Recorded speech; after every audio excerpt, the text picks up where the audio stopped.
the center. You wanna try it, Annie? Yes.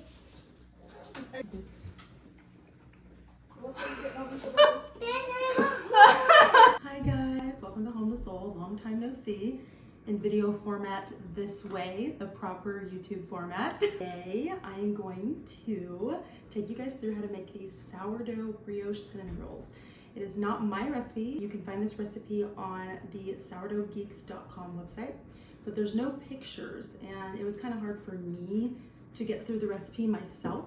So I wanted to walk you guys through it and show you some of the changes that I made in the recipe so that you guys can incorporate those if you're interested yourself, and just walk you through some of the things that were confusing for me the first time I initially went to make them and screw them up because I didn't understand what I was doing. Let's get started. I did this 3 times before realizing that I was doing it wrong. So the first time I had used my regular starter, which is this. This is just my regular sourdough starter, and it calls for in the recipe that you use levain, however you pronounce it, I don't care. But I wasn't aware that that is something you make out of your original mother starter. This is levain, whatever. This is what I made out of the starter, and it is a thicker starter, sort of like a sweet starter, but it doesn't have any sugar in it, but it's stronger consistency to help with the rolls. The first time I did it with just this one, dough was really hard to work with because it was so wet and I didn't understand it. So if you can see here, this is my regular starter.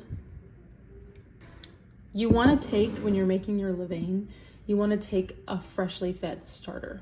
I'm pretty sure there are ways you can do it with your discard, but I don't know that. So I'm talking you guys through how to do this with a freshly fed starter. So you want to use your starter when it's at its peak to make this, which is what you'll need for the recipe.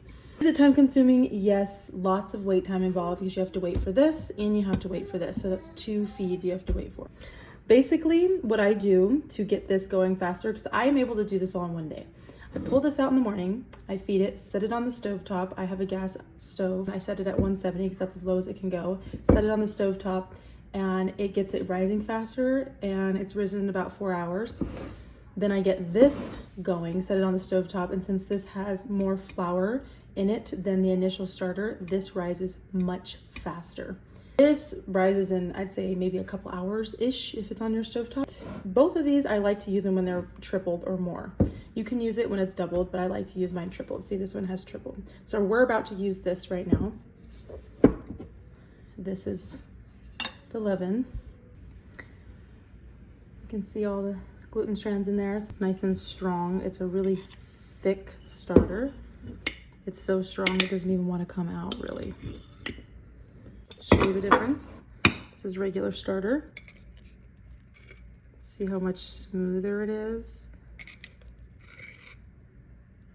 And if I wanted to scoop it out, I could. Recap, don't use regular starter, use leaven. Thicker, stronger structure makes for a stronger cinnamon roll dough. Let's get started. First, we're gonna measure out some eggs, milk, and leaven together. You don't have to do this first. You can measure out the dry ingredients first if you'd like. 270 grams of milk.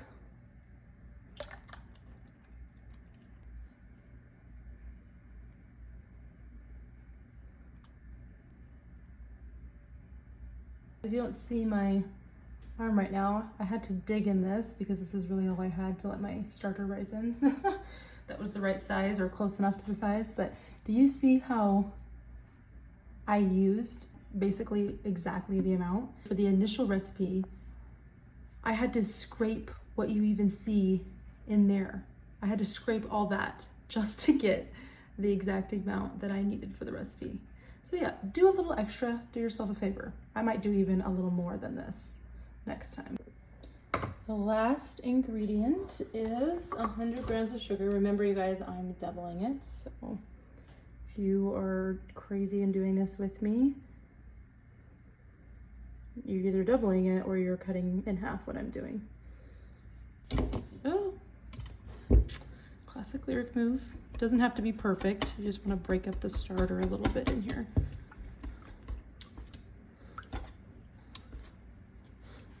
If you have warm ingredients, it helps to break up your starter a little bit. This is Bertha, this is Augustus, and this is Alberta. So if you guys don't know, I keep my flours in these. This is my bread flour, this is my all-purpose because I use it more often, but I'm always making breads with bread flours. So if you keep your flours in separate jars like me, make sure you grab the right one. Today we're working with Bertha. I just wanted to note that because I have accidentally grabbed the wrong flour. And while most of the time they're pretty interchangeable, with sourdough it's a little more finicky because you need to make sure you have the right protein. So 1,000 grams of flour.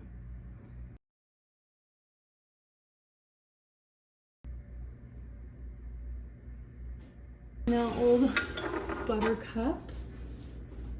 She was given to me by my Aunt Rosie temporarily until we get our own. Okay, she gets pretty wild. Every time I do this, I make a disaster out of her. Every single time. You're just gonna mix this together straight away. And it's gonna be tacky, and that's the way it's supposed to be. You see how full this is? It's probably not supposed to be that full, but I do it like this anyways. So here we go. Slow.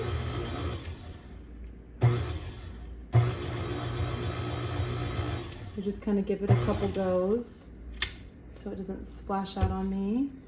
And then I kind of scoop down the sides like this. Otherwise the flour will go berserk on you. I'm a messy baker anyways, but I try not to make more of a mess than I really have to.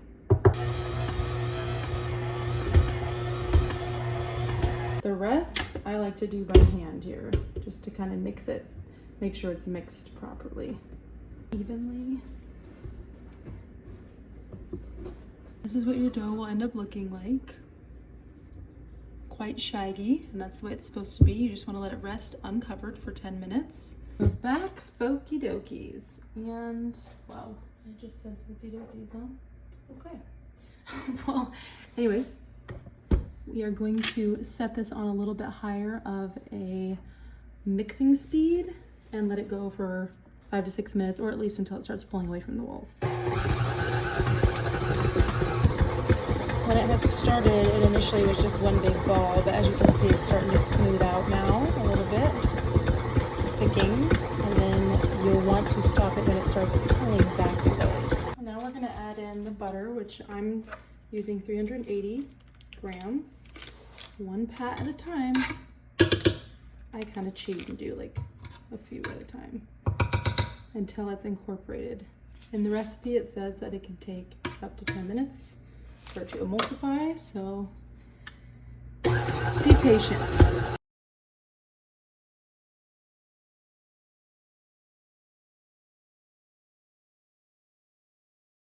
So this is what the dough should look like, moderate gluten development.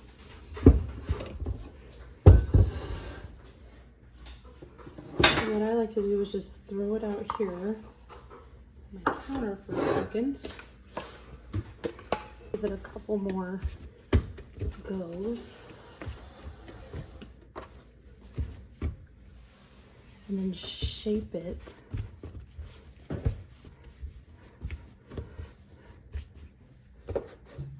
So if you poke it, it has some moderate gluten development. I just grease it so it comes out easier the next day.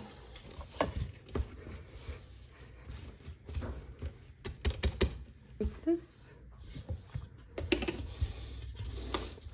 And put it in here like that, a nice smooth ball. I'm gonna stretch and fold it 2 times, 30-minute cycles. So after 30 minutes, I'm gonna come and stretch and fold this After another 30 minutes, I'm gonna come and stretch and fold it, and then you're gonna let it bulk rise. And then you put it in the fridge. Cover it with a little thing of saran like this. And I don't have a specific place to put my dough where I know it's gonna be exactly the temperature it says in the recipe. But I just set mine on my gas stove. I just set mine here.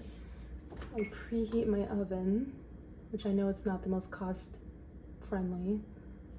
It's not going to be crazy expensive, but nobody wants to turn their oven on not to be baking anything. But I set it to as low as it can go, which is 170 for me, and I just leave it here for the entire time, even when I'm doing the stretch and folds and for the bulk. And it seems to do pretty good for me, and it's usually done within a few hours, 3, 4, 5 hours, somewhere in that range. Okay, so I'll see you guys on the other side. Well, you guys, I completely spaced getting a picture of it before I put it in the fridge. It's been in the fridge for a little while now. So it's puffed up a little more, but I put it in there when it was a little lower and it was doubled, and it does puff up a little bit more while it's in the fridge. Anyways, we're gonna bake the cinnamon rolls tomorrow. Okay guys, here she is. I can't grab that with one hand, I don't know what I was thinking. Nice big puffy cinnamon roll dough.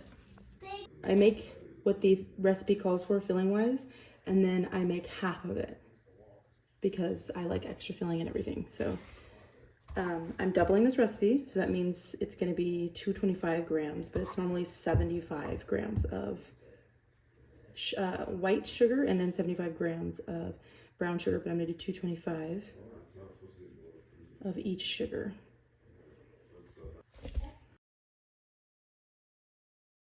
Then it also calls for 1 tablespoon of cinnamon, but I also double that. So it would normally take 2 tablespoons of cinnamon. So what we're gonna do is 5. So 1, 2, that would be for the initial 75. 1, 2. That would be for the next 75, and the last. I know it seems like a lot of cinnamon, but I am a cinnamon girly. So lots of cinnamon for me. 450 grams of butter. It's close enough. Oh man.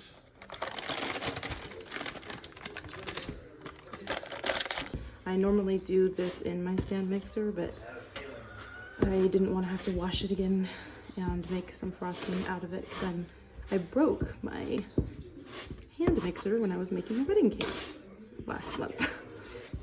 So we're just gonna do this by hand.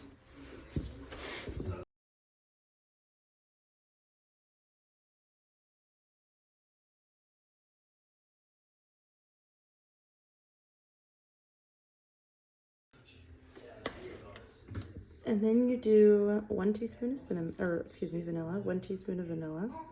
So that's 3 for me. I just kind of add it in once I'm halfway through mixing. It moistens it up a little bit, makes it a little bit easier for me to continue mixing.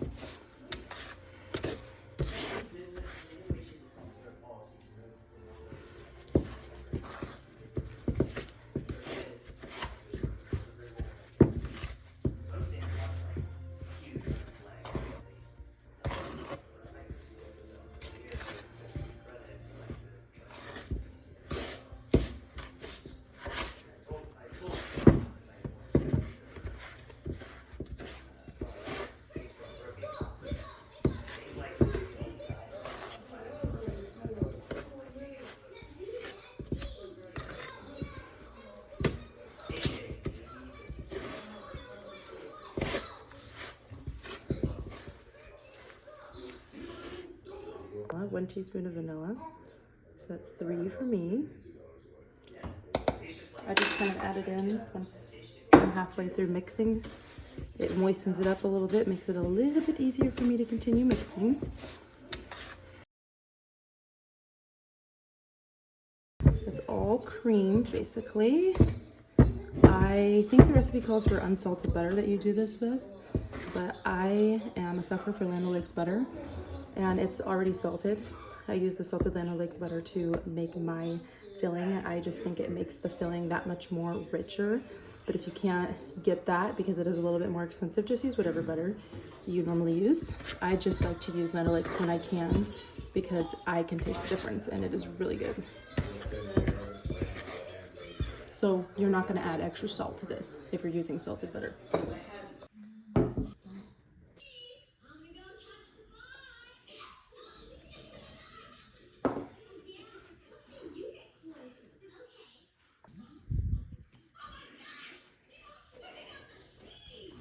It's a little tough to roll out because it was in the refrigerator.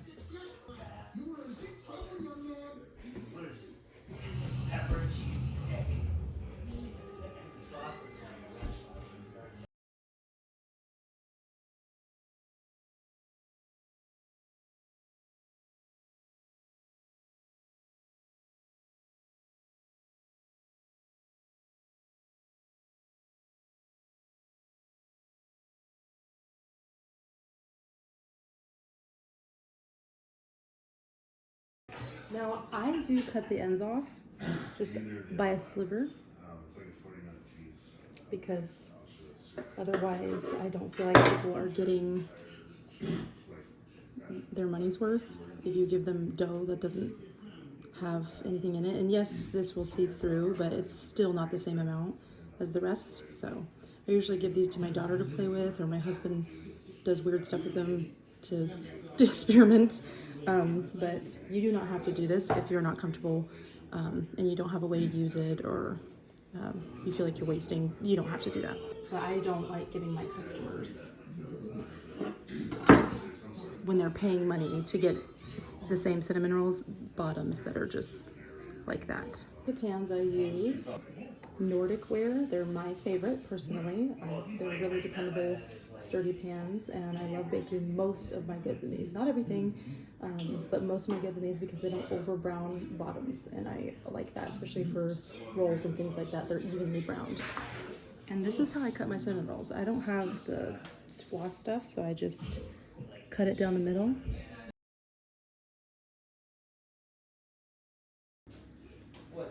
Just do a roll.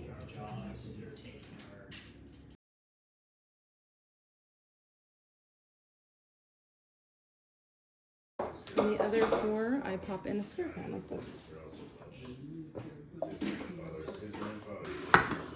Just like that. Again, I just set them on my stovetop to double at 170. It usually takes about 2 hours, give or take, just depending on the temperature of your house and everything. Okay, you guys, they are doubled in size. So we're gonna pour some heavy cream over them.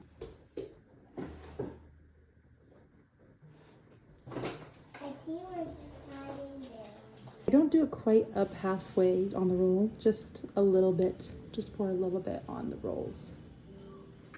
And then I kind of just move it around so it's evenly displaced in the pan. I fill in some little spots if I see that it's not completely even. Fresh out the oven. You even got some little knobs. Delicious. Guys, I usually make 2 frostings, a glaze and a cream cheese frosting to go on, but I'm just gonna do cream cheese today. I'm gonna show you how I make my recipe. Or 1 stick of butter, half a cup of butter, 8 ounces of cream cheese. We're gonna cream this together till it's nice and smooth. You can even go fluffy if you want a more fluffy frosting. We're gonna do 3 cups of powdered sugar, a teaspoon of vanilla, and a tablespoon of milk and a tablespoon of heavy cream, give or take. You can even do a half a tablespoon of milk, a half tablespoon of heavy cream. I just do like a dash basically of both. You could do half and half if you want. I just usually have both of those on hand, so I mix them. And then that's it. I usually do 3 full cups of powdered sugar. I don't even sift it or anything. At some point, maybe I'll measure the grams of how much they weigh, but I just do 3 pretty full cups of powdered sugar, just scooped right out the bag.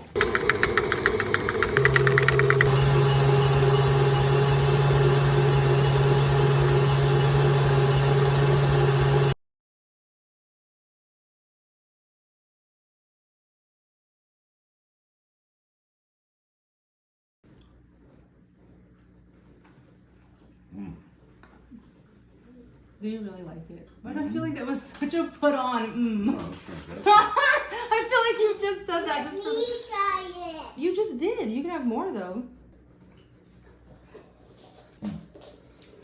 no. Get out of here. It's mine. Now you know how to make these. Go make them. You won't regret it.